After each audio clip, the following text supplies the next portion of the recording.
Spanish লা লিগার defending champion Real Madrid বিশ্ব ফুটবলের সেরা সব ফুটবলার দিয়ে ভর্তি এই দলটা। এরকম তারকায় ঠাসা দলে আবার যোগ দিয়েছেন সময়ের অন্যতম সেরা ফুটবলার কিলিয়ান এমবাপ্পে। তাই স্বাভাবিকভাবেই ভাবা হচ্ছিল এবারে লিগ শিরোপাও যাবে রিয়ালের ঘরেই। তবে মৌসুম শুরুতে দেখা যাচ্ছে অন্য চিত্র।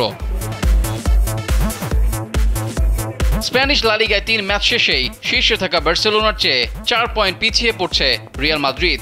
এরকম অবস্থায় রিয়াল মাদ্রিদের কোচ কার্লো আনচেলত্তি তার দলের দ্রুত উন্নতির প্রয়োজনীয়তার কথা বলেছেন। লাস পালমাসের বিপক্ষে 1-1 গোলে ড্র করার পর যা আরও সত্য বলে প্রমাণিত হচ্ছে। ম্যাচটিতে ভিনিসিয়াস জুনিয়রের দ্বিতীয়ার্ধের পেনাল্টি গোল রিয়ালকে সমতায় ফেরায়, কিন্তু 3 ম্যাচের মধ্যে দ্বিতীয়বার ড্র করায় দলের পারফরমেন্স নিয়ে উদ্বেগটা বেড়েই চলেছে। Redmi 13 স্টাইল বানাই দুনিয়া কাঁপায়। কিলিয়ান এমবাপ্পে পুরো 90 মিনিট খেললেও তার 9টি শটের মধ্যে মাত্র 2টি লক্ষ্যে রাখতে পারেন। এর ফলে তিনি টানা তৃতীয় ম্যাচেও গোল করতে ব্যর্থ হলেন। মায়োর্কার বিপক্ষে যা ঘটেছিল ঠিক একই সমস্যায় ভুগেছেন ফরাসি তারকা।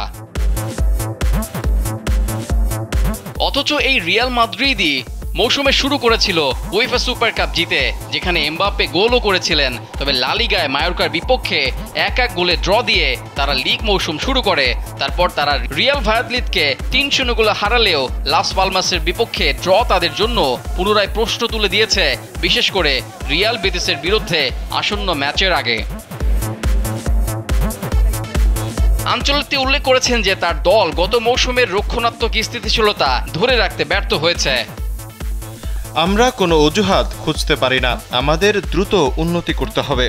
আমাকে কৌশল নিয়ে আরও স্পষ্ট হতে হবে এবং খেলোয়াড়দের জন্য পরিষ্কার নির্দেশনা দিতে হবে। এই 3টি ম্যাচ আমাকে অনেক কিছু শিখিয়েছে যা ঠিক হচ্ছে না।